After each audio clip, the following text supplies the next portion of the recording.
Baik. Shalom saudara yang kasih dalam Tuhan. Sebelumnya saya berterima kasih kepada Bapak Gembala di tempat ini, Bapak Andreas, dan juga saudara-saudari di tempat ini atas kesempatan pada hari ini. Tuhan Yesus sangat baik. Mari kita bersatu dalam doa. Bapa kami yang bertata dalam kerajaan surga, terima kasih ya Tuhan atas kesempatan yang begitu indah pada hari ini kami boleh berkumpul bersama kembali Bapa lewat ibadah online ini. Kiranya Roh Kudus Engkau yang menyempurnakan, Engkau yang beracara seluas-luasnya ya Bapa. Pakailah hamba-Mu yang tidak ada apa-apanya ini ya Tuhan, untuk kemuliaan bagi nama-Mu, biar apa yang hamba-Mu sampaikan ini bukanlah berdasar dari apa yang hamba-Mu mau katakan, tetapi apa yang Tuhan mau sampaikan pada umat-Mu di tempat ini. Roh Kudus berikan pengertian bagi tiap anak-anak-Mu di tempat ini, berikan pengertian bagi kami semua untuk sama-sama belajar, untuk mengerti kebenaran firman Tuhan pada hari ini. Kami serahkan signalnya semua ke dalam tangan-Mu ya Roh Kudus, kuasai signal di tempat ini agar semua ibadah ini berjalan dengan lancar untuk kemuliaan bagi nama Tuhan. Terima kasih Bapa, segala kemuliaan bagi nama-Mu. Haleluya. Amin. Saudara-saudara, hari-hari ini kita mendengar banyak kabar yang kurang baik. Mulai dari berita COVID, minyak goreng langka, dan tahu tempe naik. Dan sekarang lagi hangat berita tentang perang Ukraina versus Rusia. Semua terjadi secara tiba-tiba. Bisa tiba-tiba ada wabah, ada perang, hal yang nggak terduga bagi saya. Di situasi kita yang dulunya aman, bisa nge-mall, bisa ngapa-ngapain, sekarang kita semua terbatas. Tapi kita bersyukur kalau hari ini kita masih bisa berkumpul, merenungkan firman Tuhan hari ini. Saya tidak akan membahas tentang minyak goreng, apalagi tahu tempe hari ini, saudara. Tetapi segala sesuatu yang terjadi hari-hari ini tentu seizin Tuhan dan pasti ada pesan Tuhan. Sebagai orang percaya, apa yang harus kita lakukan?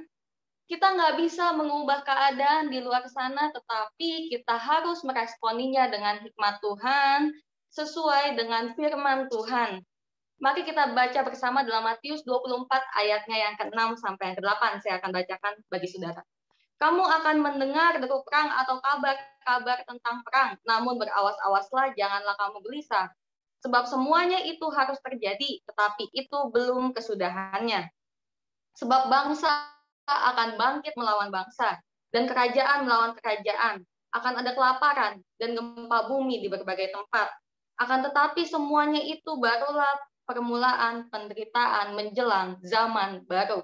Saudara, lewat firman Tuhan yang kita baca hari ini, kita sadar bahwa apa yang terjadi hari-hari ini bukanlah suatu yang kebetulan, tetapi kita sudah hidup di ujungnya akhir zaman. Suka tidak suka, mau tidak mau, penggenapan firman Allah harus terjadi. Oleh sebab itu, saudara, di masa sulit ini adalah saatnya kita semua wake up, bangun, kita berlari pada yang berkenan di hadapan Tuhan. Karena orang yang percaya hidupnya, walau 1000 rebah di sisiku, kau tetaplah Allah penolongku. Apapun yang terjadi, kita tetap punya Tuhan. Walaupun di keadaan di luar sana tidak baik, keadaan kita selalu baik bersama Tuhan, saudara. Hari ini, saudara, saya akan mulai khotbah saya yang didasarkan pada 1 Samuel 13 ayat 13 sampai 14 yang berbunyi. Bentar, 1 Samuel 13 ayat 13 sampai 14 yang berbunyi. Kata Samuel kepada Saul, perbuatanmu itu bodoh. Engkau tidak mengikuti perintah Tuhan Allahmu yang diperintahkannya kepadamu. Sebab sedianya Tuhan mengokohkan kerajaan atas orang Israel untuk selama-lamanya. Sedianya Tuhan mengokohkan kerajaan atas orang Israel untuk selama-lamanya. Tetapi sekarang kerajaanmu tidak akan tetap. Tuhan telah memilih seorang yang berkenan di hatinya dan Tuhan telah menunjuk dia menjadi raja atas umatnya. Karena engkau tidak mengikuti apa yang diperintahkan Tuhan kepadamu. Saudara-saudara, kita bersyukur mendapatkan kesempatan untuk merenungkan firman Tuhan pada hari ini. Saudara, dalam nats ini dilatar belakangi ketidaktaatan Saul waktu orang Filistin datang menyerang. Saul mempersembahkan korban bakaran sendiri, saudara. Yang seharusnya korban bakaran itu dipersembahkan oleh Samuel sebagai iman. Karena Saul berpikir dengan logikanya sendiri, saudara. Seringkali kita berpikir dengan logika bahwa, oh sebentar lagi musuh datang, kata Saul. Dan saya belum mempersembahkan korban kepada Tuhan. Samuel juga nggak datang. Gimana kalau saya aja yang persembahkan? Tapi bukan itu yang Tuhan mau ternyata, saudara. Tuhan tetap mau kita berjalan sesuai dengan perintahnya Tuhan. Bukan kehendak kita sendiri, bukan kemauan kita sendiri untuk berusaha menolong Tuhan. Dalam tanda kutip ya, saudara. Seperti berusaha untuk menolong Tuhan dalam situasi yang kita alami. Padahal kita harusnya mendengarkan firman Tuhan sesuai dengan apa yang Tuhan perintahkan. Dalam nats ini dikatakan Samuel berkata kepada Saul bahwa perbuatannya itu bodoh. Tuhan akan mengokohkan kerajaan Saul atas orang Israel, tapi sekarang nggak akan lagi. Karena Tuhan sudah menggantikan Samuel dengan Daud, saudara. Dalam nats ini ditekankan bahwa karena ketidaktaatan Saul, Tuhan telah memilih seseorang yang berkenan di hatinya untuk menggantikan Saul menjadi raja atas orang Israel. Sudahkah hidup kita ini berkenan di hati Tuhan, saudara? Hari-hari yang sudah semakin kedengaran kabar yang tidak baik di sini sana, kita merasakan hal-hal yang kayaknya tuh new normal, but it's not normal. Ini nggak normal. Di saat kemana-mana kita sudah harus di blokade, kita pakai masker kemana-mana, harus scan sana sini seperti jajanan Indomaret, saudara. Sudahkah kita hidup berkenan di hadapan Tuhan? Sudahkah kita melakukan kehendak Tuhan yang Tuhan mau dalam hidup kita? Saya yakin banyak dari kita yang hidupnya ingin sekali menyenangkan hati Tuhan, kita ibadah hari ini untuk menyenangin hati Tuhan. Tetapi banyak umat Tuhan yang tidak menyadari bahwa mereka tidak melakukan kehendak Tuhan dalam kehidupannya. Seringkali kita hanya meminta berkat, tetapi tidak mau melakukan apa yang Tuhan mau. Bagaimana seharusnya kita menjadi pribadi yang berkenan di hadapan Tuhan? Apakah yang harus kita lakukan? Saudara-saudara, hari-hari ini siapa sih di sini yang mau jadi pribadi yang berkenan di hadapan Tuhan? Boleh angkat tangannya. Dan hari ini setelah saya merenungkan firman Tuhan, saya menemukan paling tidak 3 cara bagaimana untuk kita menjadi pribadi yang berkenan di hadapan Tuhan. Yang pertama, beriman kepada Tuhan. Dalam Alkitab yang tertulis di Ibrani 11 ayatnya yang ke-6. Dan yang kedua, kehidupan yang intim dengan Tuhan. Dalam Mazmur 5 ayat 4 sampai dengan yang ke-5. Yang ketiga, hidup dalam pertobatan. Roma 8 ayatnya yang ke-8. Itu mutlak, saudara. Saudara-saudara, tujuan saya berkhotbah pada hari ini agar paling tidak kita dapat mengetahui 3 cara untuk menjadi pribadi yang berkenan di hadapan Tuhan. Saudara-saudara, dimulai dari yang pertama, kita akan menjadi pribadi yang berkenan di hadapan Tuhan dengan beriman kepada Tuhan. Mari kita baca Alkitab di dalam kitab Ibrani 11 ayatnya yang ke-6. Ibrani 11 ayatnya yang ke-6. Tetapi tanpa iman, tidak mungkin orang berkenan kepada Allah. Sebab barang siapa berpaling kepada Allah, ia harus percaya bahwa Allah ada dan bahwa Allah memberi upah kepada orang yang sungguh-sungguh mencari Dia. Saudara, dalam nats ini dengan jelas Tuhan katakan, Tuhan tidak mungkin berkenan pada orang yang tidak beriman. Tetapi Tuhan berkenan pada orang-orang yang bersungguh-sungguh di dalam Tuhan. Sebagai orang percaya, kita harus memiliki iman. Iman, saudara. Adakah iman hari ini? Bagaimana kita dapat berkenan kepada Allah kalau kita nggak percaya bahwa Allah sanggup melakukan hal-hal yang luar biasa dalam hidup kita. Seringkali kita cuma percaya Yesus adalah Tuhan, tapi setiap hari kita selalu khawatir akan apa yang akan kita pakai, apa yang akan kita makan hari esok, hari ini. Tuhan berkata, akulah kebangkitan dan hidup, barang siapa percaya kepadaku, walaupun ia sudah mati, ia tidak akan mati untuk selama-lamanya, melainkan beroleh hidup yang kekal.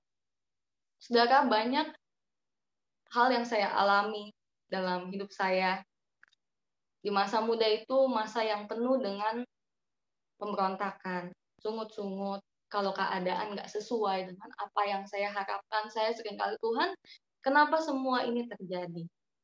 Kenapa saya harus mengalami semua ini? Saya seringkali nangis-nangis, saya seringkali guling-gulingan juga di ranjang saking rasanya kenapa gitu, Tuhan kok kayaknya nggak tolong saya. Tapi di saat itulah, di saat saya merenungkan, saat saya menangis di hadapan Tuhan, Tuhan mengatakan, adakah iman di hatimu? Percayakah engkau akan aku? Di situ saya menyadari, saudara. Saya menyadari bahwa ketika kita meragukan Tuhan atas masa depan kita, atas hari esok, itu adalah bukti bahwa kita tidak beriman 100% percaya pada Tuhan Yesus. Iman tidak membuat segala sesuatunya menjadi mudah. Keadaan nggak langsung berubah ketika kita beriman. Nggak langsung tiba-tiba kita langsung dapat, wih, berkat nih tiba-tiba yang luar biasa kita harapin. Tapi iman membuat segala sesuatunya mungkin. Karena Ibrani 11 ayat 1 berkata, iman adalah dasar dari segala sesuatu yang kita harapkan dan bukti dari segala sesuatu yang kita lihat.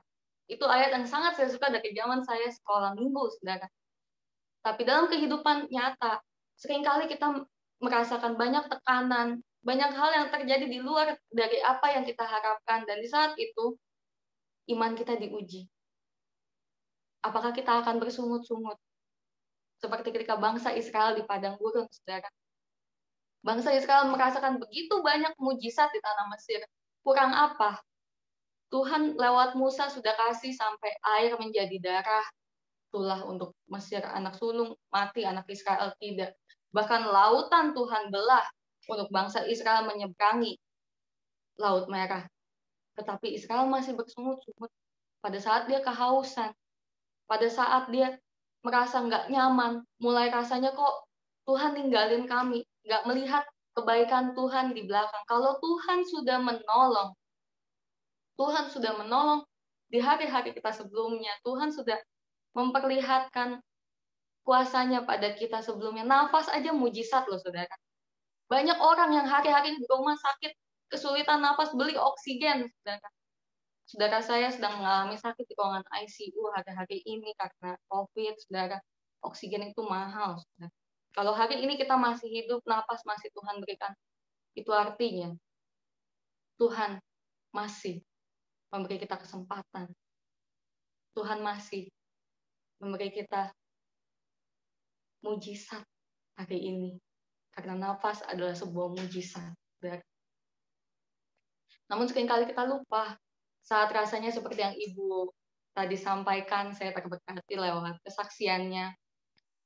Seringkali banyak yang termasuk saya ketika keadaan nggak sesuai, ketika keadaan rasanya begitu menakutkan bagi saya, kegagalan dan lain sebagainya. Saya merasa Tuhan, di manakah Tuhan? Bukankah selama ini saya mengandalkan Tuhan? Tapi di saat itulah kita belajar bersama Tuhan. Belajar untuk mengetahui apa yang Tuhan mau, apa yang sebenarnya Tuhan inginkan dalam hidup kita. Marilah kita bersama-sama menjadi orang percaya yang beriman di hadapan Tuhan hari-hari ini. Sekalipun keadaan tidak menentu, saudara. Bisa tiba-tiba ada wabah COVID. Saya ingat sekali waktu pertama kali COVID hadir di Indonesia, kita cuma berpikir mungkin 2 minggu untuk kita isolasi mandiri, saudara. Saya nggak berpikir sampai sudah 2 tahun seperti ini, saudara. Dan saat keadaan itu, saya juga merasa banyak rasa takut, keluar rumah, kemana. Tapi hari-hari ini saya mulai percaya bahwa kemanapun saya melangkah, saya ikut protokol, saya pakai masker dan lain sebagainya. Tetapi satu hal yang saya percaya, hidup dan mati saya di tangan Tuhan. Ada penyertaan Tuhan. Ketika ada penyertaan Tuhan, kita pasti selamat. Walau 1000 rebah di sisi kiri kanan kita orang percaya, anak-anak Tuhan yang punya iman dalam Tuhan, Tuhan tidak akan pernah meninggalkan kita, saudara. Marilah kita menjadi pribadi yang beriman kepada Tuhan, agar hidup kita boleh berkenan di hadapan Tuhan. Abraham, saudara, ketika Tuhan suruh dia keluar untuk berpisah dari keluarganya, untuk ke suatu negeri yang bahkan dia nggak tahu itu di mana.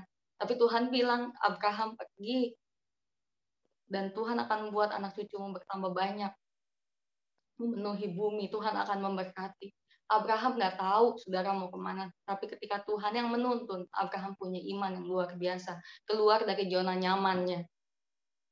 Ketika Abraham disuruh untuk mempersembahkan Ishak sebagai korban bakaran, Abraham nggak dikasih tahu bocorannya, belum ada Alkitabnya, saudara. Belum ada bocoran kalau Tuhan akan menyediakan kambing domba di sana untuk korban persembahan. Tapi Abraham tetap turut perintah Tuhan. Abraham tahu Tuhan Allah yang dia sembah. Ketika dia mengenal Tuhan, dia tahu bahwa Tuhan yang dia sembah, Tuhan yang sanggup menyediakan, Tuhan yang mencintainya. Nuh, saudara, membangun bahtera di saat semua orang mungkin mentertawakan, dia bangun bahtera di atas bukit. Lautan aja jauh dari bukit, suruh bangun bahtera yang segitu besar ya. Semua orang mungkin menertawakan Nuh, bilang Nuh sakit jiwa kalau seperti zaman sekarang, saudara. Saudara kebayang nggak? Tapi betapa Nuh sangat meresponi panggilan Tuhan. Nuh beriman pada Tuhan bahwa apa yang Tuhan katakan, aku akan lakukan.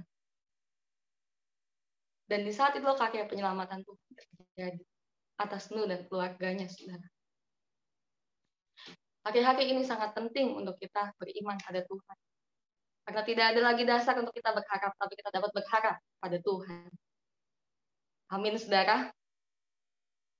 Oke, saya aminin sendiri. Amin. Yang kedua, saudara, kehidupan yang intim dengan Tuhan. Sangat penting untuk kehidupan yang intim dengan Tuhan, nggak sekedar sebagai orang percaya, nggak sekedar kita percaya kita menjadi orang Kristen, tapi kita tidak hidup yang intim dengan Tuhan sia-sia, saudara. Mari kita membaca Mazmur 5 ayatnya yang keempat sampai yang kelima. Mazmur 5 ayatnya yang keempat sampai yang kelima. Mazmur 5 ayatnya yang keempat sampai yang kelima. Judul perikopnya adalah doa pada pagi hari. Tuhan, pada waktu pagi Engkau mendengar seruanku. Pada waktu pagi aku mengatur persembahan bagimu dan aku menunggu-nunggu. Sebab Engkau bukanlah Allah yang berkenan kepada kefasikan. Orang jahat akan menumpang padamu. Hari ini, saudara, lewat ayat ini, kita belajar bahwa kenapa sih Daud itu berkenan di hadapan Tuhan. Kenapa sih Daud begitu spesial di hadapan Tuhan? Sampai berkali-kali dalam firman Tuhan katakan Daud adalah orang yang berkenan di hati Tuhan. Bukan karena Daud tidak pernah melakukan kesalahan. Kita melihat Daud banyak juga melakukan kesalahan, tapi Daud adalah orang yang selalu intim dengan Tuhan. Pagi-pagi Daud sudah ke Tuhan. Daud tahu harus kemana. Setiap hari dia bersama Tuhan, mencari wajahnya, mencari kehendaknya, membangun persekutuan yang karib dengan dia. Daud sadar betul bahwa orang yang hidup dalam kefasikan dan kejahatan tidak akan berkenan di hadapan Tuhan. Inilah yang dilakukan Daud, saudara, yaitu mencari Tuhan setiap hari, setiap pagi-pagi bahkan. Saudara, kalau kita lihat saudara-saudara kita di luar sana, saya seringkali terbangun, saudara, pagi-pagi mereka sudah mencari Tuhannya, jam 5 subuh-subuh. Dan di situ saya merasa bahwa kita juga sebagai orang yang percaya, seharusnya tanpa disuruh, Tanpa harus di Alkitab tulis harus doa pagi, harus pagi-pagi. Tapi kita seharusnya sebagai orang yang percaya, jadikanlah Tuhan prioritas dalam hidupmu. Pagi-pagi cari Tuhan. Jangan cari gadget, jangan cari diskonan, jangan cari yang lain. Sebelum kita mulai aktivitas, sebelum kita masak, ibu-ibu saya juga masak, kita cari Tuhan. Bahkan kalau perlu sebelum orang lain, sebelum saudara kita yang seberang sana berdoa, kita sudah mendahulukan diri berdoa, menyembah Tuhan. Saudara, dalam hidup saya, seringkali kalau saya sudah rasanya mentok, saudara, saat keadaan rasanya udah nggak sesuai, dan lain sebagainya, setiap hari saya memang pasti doa pagi. Tapi kalau saya lagi butuh sesuatu yang sangat urgent, sesuatu yang rasanya Tuhan, saya butuh jawaban Tuhan. Setiap subuh jam 3, jam 4, jam setengah 3 saya bangun, saudara. Saya doa, saya nangis di hadapan Tuhan. Tuhan tolong saya. Tuhan bantu saya udah nggak bisa lagi untuk keadaan ini. Saya udah melakukan apa yang menjadi bagian saya, tapi sisanya kekuasaan tangan Tuhan. Dan seringkali saya mendapatkan jawaban yang begitu luar biasa dari Tuhan. Begitu banyak hal-hal yang mujizat-mujizat yang Tuhan berikan, hal yang tak terduga. Hal yang bahkan saya sendiri ngerasa bahwa ini kalau bukan Tuhan, tidak mungkin terjadi seperti ini. Hari-hari ini saudara yang punya masalah, baik itu ekonomi, rumah tangga, atau apapun itu, lari kepada Tuhan, cari Tuhan.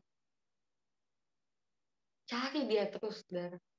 Engkau akan menemukan jauh doa. Tuhan Allahmu, Tuhan Allah yang hidup. Jangan menjauh dari Tuhan di saat masalah itu datang, tapi terus cari dia, terus datang kepadanya. Selain Daud berdoa, Daud juga nggak lupa untuk persembahan puji-pujian bagi Tuhan. Saudara ingat bangsa Israel 40 tahun di padang gurun. Bukan karena Tuhan nggak sayang, Tuhan sangat sayang. Tapi bangsa Israel 40 tahun di padang gurun karena sungut-sungut di hadapan. Karena bangsa Israel bersungut-sungut, keadaan tidak menjadi lebih baik. Keadaan tidak menjadi Tuhan kasihan, tetapi apa yang membuat hati Tuhan tergerak kepada kita, tertarik kepada kita adalah saat kita tetap bersyukur apapun keadaannya, bersyukur apapun yang terjadi. Mengalami masalah, dikejar Saul, mau dibunuh sana sini. Tetapi kalau kita lihat kehidupan Daud, saya banyak menemukan puji-pujian Daud persembahkan di hadapan Tuhan. Semuanya penuh dengan kata-kata cinta terhadap Tuhan. Tidak ada sungut-sungut, saudara. Memang sulit untuk kita mengucap syukur dalam segala keadaan. Saat keadaan nggak sesuai apa yang kita harapkan, kita lebih cenderung untuk mengungkapkan kenapa seperti ini, kenapa dan kenapa. Tapi marilah kita bersama belajar hari-hari ini. Kita udah beriman, kita mau bersungguh-sungguh di hadapan Tuhan. Dan setiap masalah datang, marilah kita tetap bersyukur.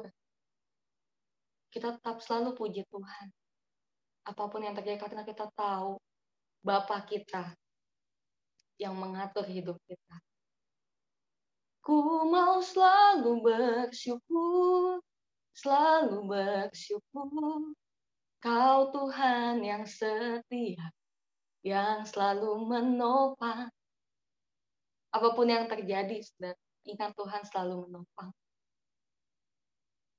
Kita nggak bisa mengubah keadaan, tapi kita punya Tuhan yang selalu menuntun. Matius 6 ayat 33 juga berkata, saudara, carilah dahulu kerajaan Allah dan kebenarannya, maka semuanya itu akan ditambahkan kepadamu. Seperti kita saat ini, saudara, kita bersekutu bersama, mencari Tuhan, terlebih dahulu dalam hari-hari kita. Terlebih lagi kalau kita berdoa dari pagi, segala macamnya, saudara. Tuhan akan menambahkan segalanya pada kita. Tuhan tahu apa yang kita alami. Tuhan tahu apa yang kita butuhkan. Mari kita bangun keintiman dengan Tuhan. Seperti Daud, seperti Abraham. Setiap hari intim dengan Tuhan, menyenangkan hati Tuhan. Maka hidupnya berkenan di hadapan Tuhan. Dan segala yang dikerjakannya berhasil. Maukah kita menjadi orang yang berhasil dalam kehidupan kita, saudara? Marilah kita menjadi orang yang berkenan di hadapan Tuhan. Yang ketiga, saudara. Yang terakhir, hidup dalam pertobatan, saudara. Mari kita membaca Roma 8 ayatnya yang ke-8. Roma 8 ayatnya yang ke-8. Roma 8 ayatnya yang ke-8. Firman Tuhan mengatakan, hidup dalam daging tidak mungkin berkenan kepada Allah. Mereka yang hidup dalam daging tidak mungkin hidupnya berkenan kepada Allah. Saudara-saudara, firman Tuhan dengan sangat tegas mengatakan, tidak mungkin berkenan pada Allah orang yang hidupnya dalam daging. Apa sih orang yang hidup dalam daging itu? Bukannya semua manusia juga kita masih punya daging, ya kan? Kita masih hidup dalam daging, tapi kita tidak boleh mengikuti hawa nafsu dagingan. Saudara, untuk berbuat dosa itu sangat mudah, tapi untuk bertobat itu adalah hal yang sangat sulit. Karena semua dosa pasti enak, saudara. Kalau nggak enak, nggak ada orang yang berbuat dosa, saudara. Iblis itu mengecoh pasti dengan hal-hal yang enak, saudara.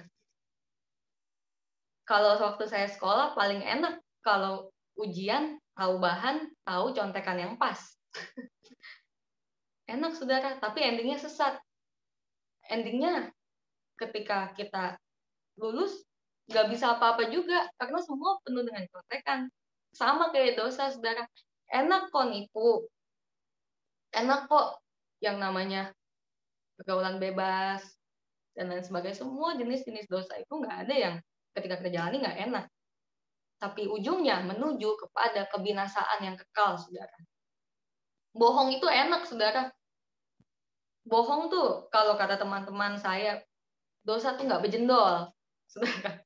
Dosa tuh nggak kelihatan, nggak ada print out-nya di muka, gitu kan. Ketika berbohong, orang mungkin nggak ada yang tahu kebohongan kita, saudara. Nggak ada yang tahu apa yang kita lakukan di belakang. Tetapi kalau kita mengikuti hawa nafsu dagingan itu, saudara, dosa besar, dosa kecil, tidak ada dosa besar dan kecil di hadapan Tuhan. Apapun itu, kita menuju pada kebinasaan. Oleh sebab itu, kita sebagai orang percaya sangat harus hidup dalam pertobatan. Nggak ada tawar-menawar. Titik, nggak pakai koma, saudara. Hidup dalam pertobatan. Pertobatan adalah kata yang tidak akan berhenti untuk diberitakan kepada setiap orang percaya. Sebab pertobatan adalah langkah awal di mana seseorang menyadari kesalahannya dan pelanggarannya, lalu berpaling dari jalannya yang jahat, dari dosa-dosanya, dan meninggalkannya. Kalau hidup kita nggak mau bertobat, bagaimana bisa dikenal Allah, dan mana mungkin juga bisa kita menuju ke surga. Saudara, kita perlu untuk bertobat setiap hari. Karena setiap hari adalah pertandingan bagi saya, saudara. Makanya kalau kita ngelayat ke kuburan, banyak batu nisan Kristen yang menuliskan, aku telah mengakhiri pertandinganku dengan baik. Hidup ini adalah pertandingan, saudara. Saya sadar hal itu ketika pas saya dipanggil Tuhan. Dan saya memilih ayat untuk batu nisan terakhir. Saya baru menyadari bahwa hidup ini benar-benar pertandingan, di mana kita manusia daging, tapi kita dituntut untuk hidup dalam roh dan kebenaran dan tidak mengikuti kedagingan. Saudara, setiap hari-hari kita yang kita jalani, semua orang pasti berbuat kesalahan. Pasti pernah saudara berbuat kesalahan. Tetapi, seperti yang Tuhan katakan kepada Maria Magdalena, ketika orang-orang menghakimi dia, mau melemparkannya dengan batu karena perzinahan yang dilakukan. Tuhan mengampuninya. Tetapi Yesus katakan, janganlah berbuat dosa lagi. Hari-hari ini mungkin kita sudah bertobat dari kesalahan kita yang lama. Dosa-dosa yang besar, perzinahan, dan sebagainya kita sudah meninggalkan. Tapi mari kita bersama-sama merenungkan. Masihkah ada dosa-dosa yang tanpa kita sadari kita lakukan? Ada kesombongankah? Ada kekepahitankah? Dendam? Amarah? Sungut-sungut? Sesuatu hal yang kecil-kecil itu, saudara, yang nggak kelihatannya sesuatu hal yang remeh, itulah yang membuat orang jatuh. Orang kepleset bukan karena batu yang gede, saudara. Orang kepleset nggak pernah kepleset karena benda-benda besar. Orang tuh kepleset kulit pisang, saudara. Kepleset tuh gundu, kepleset tuh kerikil. Seringkali kita nggak sadar ketika hal-hal kecil, tetap dosa, saudara. Makanya pentingnya untuk setiap hari kita juga bertobat, karena kita nggak tahu apa yang sudah kita lakukan, apa yang mungkin kita menyakiti orang. Sangat sulit, saudara, untuk hidup dalam kebenaran, dalam roh dan kebenaran. Tapi kita percaya kalau hidup kita intim dengan Tuhan, itulah sebabnya kita butuh firman Tuhan. Kita hari-hari ini kita butuh bersekutu, beribadah seperti ini. Kita butuh firman Tuhan. Kita butuh dekatkan diri pada Tuhan. Kenapa? Supaya roh kita yang lebih kuat daripada kedagingan kita, saudara. Kenapa kita harus tetap beribadah? Salah satunya ini, saudara. Supaya kita sanggup untuk bertahan. Kita sanggup untuk menjalankan apa yang firman Tuhan mau, apa yang firman Tuhan katakan, hidup dalam pertobatan. Tidak ada orang satupun dunia ini yang hidup tanpa dosa. Makanya setiap kali kalau saya sakit, saudara, tidak semua penyakit karena dosa, saudara. Tapi ketika saya sakit, saya selalu menyadari Tuhan, mungkinkah ini karena kesalahan saya di masa lalu, atau apapun yang tidak berkenan di hadapan Tuhan. Saya mohon ampun. Biarpun saat ini mungkin saya sudah pelayanan, saya sudah setiap hari gereja, sudah nyembah Tuhan, udah apa. Tapi ingat baik, saudara, semua dosa diampuni.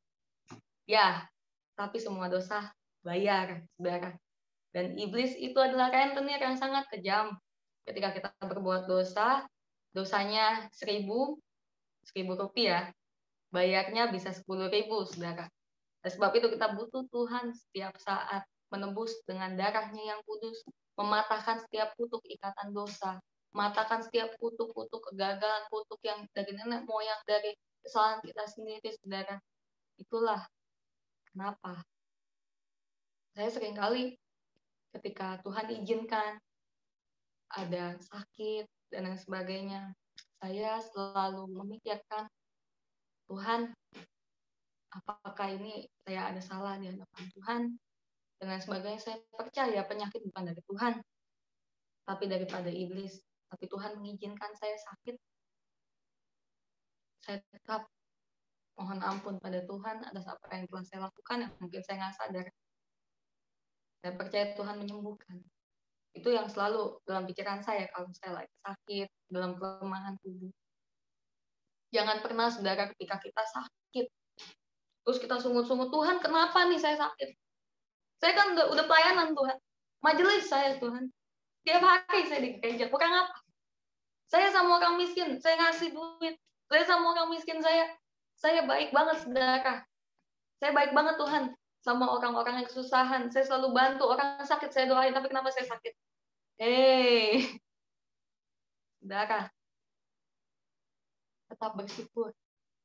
Apapun yang terjadi, apapun yang kita alami, ingat, kita rendahkan diri tetap di hadapan Tuhan. Tuhan, saya orang berdosa. Saya layak mendapatkan ini. Saya orang yang bersalah di hadapan Tuhan. Saya benar bukan karena saya benar, Saya benar karena Tuhan membenarkan saya. Karena penebusan Tuhan di atas kayu salib. Saudara, semua agama mengajarkan kebaikan. Tidak ada agama yang mengajarkan hal yang buruk. Saya percaya itu. Oleh sebab itu saya percaya agama tidak menyelamatkan. Perbuatan baik tidak menyelamatkan. Sebaik-baiknya kita, saudara. Kalau kita renungkan lagi, lebih banyak nggak baiknya, saudara. Sebaik-baiknya saya, saudara. Banyak sekali hal yang nggak baik. Bahkan ketika saya pikirkan kembali semua, saudara, gimana caranya saya untuk menebus dosa saya sendiri? Itu hal yang nggak mungkin. Kita ini diselamatkan cuma karena anugerah, saudara. Cuma karena Tuhan turunkan belas kasihan. Tuhan Yesus yang tanpa dosa mau turun ke dunia. Mau dicambuk di atas kayu salib, berkorban untuk tebus dosa kita. Itu anugerah, saudara, yang luar biasa. Kita selamat bukan karena kebaikan kita. Kita mau melayani Tuhan puluhan tahunkah? Kita mau habis-habisan seperti apapun. Saudara, gimana caranya? Contoh ya, saudara. Ketika kita sudah piring pecah, nih saudara, pecah. Kang, gitu. Pecah itu piring, belah-belah. Saudara, mau diapain pun itu piring, saudara mau lem kayak, saudara mau apain kayak, masih ada nggak retakannya? Masih kan, saudara. Saya berpikir hidup kita itu juga seperti piring, seperti benda yang sudah, bahkan dalam kandungan ibu kita saja kita sudah mewariskan benih dosa, saudara. Bagaimana cara kita untuk menebusnya kalau bukan Tuhan? Dan sebab itu marilah kita rendahkan diri setiap hari, kita bertobat, kita tetap bersyukur atas keadaan yang kita alami. Hidup ini adalah anugerah, dan hidup ini adalah kesempatan untuk kita melakukan kehendak Tuhan Yesus dalam hidup kita, agar kita boleh diselamatkan. Kita sudah diselamatkan oleh darah Yesus, tapi jangan sia-siakan itu, saudara. Keselamatan itu cuma-cuma, tetapi jangan buat itu menjadi percuma. Kalau kita tidak melakukan kehendak Tuhan, maka pengorbanan Tuhan Yesus di kayu salib kita sia-siakan. Kita menyia-nyiakan darah yang mahal. Tuhan turun menjadi manusia demi menebus dosa dunia ini. Tapi kalau kita masih hidup dalam percabulan, dalam dosa, firman Tuhan katakan, dosa itu nggak cuma ketika kita mencuri, saudara. Mencuri bendanya sudah dicuri. Atau kita berzina, kita sudah melakukan perzinahan. Tapi ketika kita mengingini aja, aduh, gimana kalau gue colong aja ya? Kayaknya enak tuh kalau diambil aja kan mahal. Atau, aduh ganteng banget ya. Boleh nggak ya? Cium-cium sedikit. Itu saja sudah dosa, saudara. Tanpa kita lakukan. Lucifer sendiri, saudara, baru angan-angan ingin menjadi seperti Tuhan Allah, sudah langsung turun ke bumi menjadi iblis, saudara. Saudara, hari-hari ini kita sudah melihat keadaan zaman yang sudah nggak enak didengar. Lebih banyak berita yang nggak baik, lebih banyak berita ketakutan. Di WhatsApp grup saya semua, lebih banyak berita-berita yang menakutkan. Tetapi apa yang menjadi kekuatan kita? Satu-satunya, bahwa kita punya Tuhan. Kita orang percaya. Sekalipun dagingku dan hatiku habis lenyap, gunung batuku dan bagianku, tetaplah Allah selama-lamanya. Tuhanlah satu-satunya kita andalkan. Jangan berharap pada harta, jangan berharap pada kekuasaan, jangan berharap pada apa yang kita miliki saat ini semuanya, pada anak, pada orang tua, kita pada siapapun. Percayakan masa depan pada Tuhan. Apapun yang terjadi, engkau tidak akan pernah dikecewakan. Saudara, sebelum kita hidup dalam pertobatan, apa yang ada dalam pikiran, hati, dan kehendak kita semata-mata dikuasai segala hal yang bersifat duniawi. Sehingga yang dihasilkan pun adalah perbuatan-perbuatan daging. Itulah sebabnya pertobatan yang sejati meliputi 3 aspek penting dalam kehidupan kita, yaitu pikiran, hati, dan juga kehendak. Pikiran, hati, dan kehendak. Pikiran itu medan peperangan, seperti yang tadi saya bilang, dalam kehidupan manusia. Alkitab mengatakan, saudara, dalam Amsal 23 ayatnya yang ke-7, bagian A, saudara. Amsal 23 ayat yang ke-7, bagian A. Saya akan bacakan bagi saudara. Sebab seperti orang yang membuat perhitungan dalam dirinya sendiri, demikianlah ia. Apa yang kita pikirkan, itulah yang akan membentuk setiap tindakan kita. Dengan kata lain, pikiran adalah pemimpin atau pelopor dari semua tindakan. Artinya tindakan yang kita lakukan adalah hasil dari apa yang kita pikirkan. Oleh sebab itu, marilah kita jaga hati, pikiran kita untuk senantiasa terus tertuju pada Tuhan. Lewat kita intim dengan Tuhan. Bangun keintiman dengan Tuhan. Beriman penuh pada Tuhan. Hidup dalam pertobatan. Saudara, kenapa dalam setiap khotbah saya selalu mengingatkan untuk ayo kita bertobat. Karena itulah yang terpenting, saudara. Kita hidup di bumi cuma sementara. Alkitab berkata umur manusia hanya 70 tahun.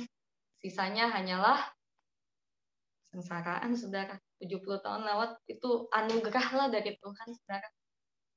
Kita berapa tahun lagi kalau kita menghitung? Saya udah 23, saudara. Kalau dihitung-hitung, ya sisa 47 tahun. Kalau sesuai umur manusia. Saya selalu berharap umur yang panjang. Tapi kita juga nggak ada yang tahu hari esok. Apa yang akan terjadi, yang tahu usia cuma Tuhan. Kapanpun Tuhan datang untuk menjemput kita sebagai orang percaya, ketika kita mengaku Yesus adalah Tuhan dan Juru Selamat, di saat itu kita harusnya sudah siap untuk mempersiapkan apa yang terjadi di depan. Untuk mempersiapkan kalau kita dipanggil hari itu, apakah kita sudah selamat? Apakah kita sudah melakukan kehendak Tuhan? Dan kita sudahkah bertobat? Surga neraka itu kekal, saudara. Hukuman penjara di dunia 2 tahun, 3 tahun, 4 tahun, 5 tahun, 20 tahun paling parah, 30, saya jarang mendengar 30, hukuman mati dan lain sebagainya. Tapi ketika kita terlambat untuk bertobat, terlambat untuk menyadari bahwa kita dipanggil Tuhan, saat itulah, saudara, penyesalan tiada arti, tangisan tiada guna. Alkitab berkata, di alam maut hanya ada keretakan gigi. Suara keretakan gigi itu kengerian yang luar biasa, saudara. Tapi nggak akan bebas dari itu semua. Firman Tuhan iya dan amin. Tidak ada yang namanya dalam Alkitab tertulis di neraka 100 tahun, 200 tahun, lalu Anda menjadi ciptaan yang baru, lalu Anda menjadi reinkarnasi, entah itu mau jadi manusia lagi, mau jadi kodok, mau jadi apapun itu, saudara. Tidak ada. Kita terpenjara selama bersama-sama dengan Yesus. Saudara, maka marilah kita hidup dalam pertobatan. Saya berharap hari-hari ini, saudara, di masa-masa yang sulit, marilah kita bijaksana menghitung hari-hari kita sedemikian. Dekatkan diri pada Tuhan, berlari pada Tuhan, jangan lagi lengah, jangan lagi bermain-main dalam Tuhan. Waktunya sudah singkat. Di saat waktu yang singkat, iblis juga bekerja dengan sangat ekstra, saudara. Iblis juga mau semakin banyak orang yang binasa. maka semakin banyak orang jatuh dalam dosa. Belakangan ini banyak orang yang jatuh karena iblis bekerja dengan ekstra, saudara. Dia nggak mau sendirian di neraka kekekalan. Jangan biarkan diri kita ikut, saudara. Terus kuatkan diri, terus baca firman, terus renungkan firman. Renungkan itu siang dan malam dalam hidupmu. Kenapa baca Alkitab harus setiap hari? Banyak orang yang ada seseorang yang tanya sama saya, baca Alkitab setiap hari. Udah berapa kali ngulang Alkitab? Terus ditanya lagi, saudara. Jadi itu aja diulang terus. Iya, itu aja. Dia kaget gitu. Padahal dia Kristen. Saya mau katakan, saudara, setiap hari satu Alkitab ini kita baca, saudara. Setiap hari ada tema yang berbeda. Setiap hari ada pesan Tuhan yang berbeda. Ini surat cintanya Tuhan. Biarin orang mau bilang, ngapain diulang-ulang buku yang sama? Ngapain diulang? Saudara, ini bukan buku biasa. Ini adalah buku surat cintanya Tuhan. Perintahnya Tuhan. Isi hatinya Tuhan. Renungkan ini siang dan malam untuk menjadi kekuatan. Tanpa ini, saudara mau dengar khotbah setiap hari. Saudara nggak tahu apa yang harus saudara lakukan. Tapi lewat buku ini, saudara, kita tahu setiap hari ada rema yang berbeda. Ada pesan Tuhan yang berbeda. Saudara, saya baca Alkitab bertahun-tahun, tapi saya selalu mendapatkan perenungan yang berbeda. Dan semua itu yang menjadi sumber kekuatan bagi saya. Menjalani hari-hari saya. Di masa muda saya. Di saat nggak semua sih, saat banyak orang yang di masa muda bisa bebas dan lain sebagainya. Saya menjalani hidup yang setiap hari saya melayani Tuhan dan lain sebagainya. Banyak orang yang tidak setuju dengan ini. Tapi saya tahu apa yang menjadi pilihan saya adalah sesuatu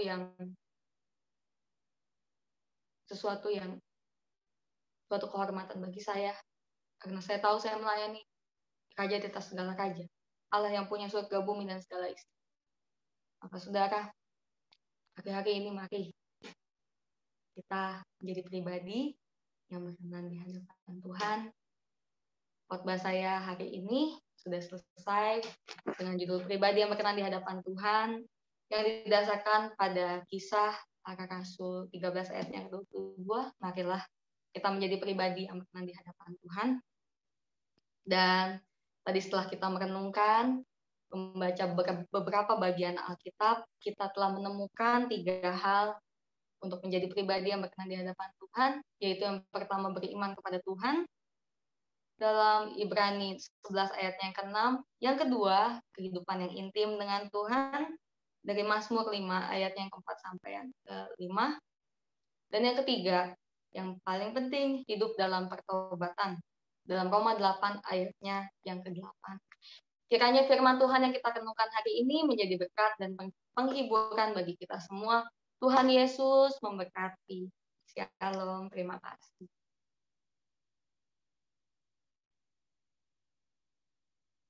Oke, terima kasih Nia. Tuhan Yesus memberkati pelayanannya. Yuk kita berdoa dulu.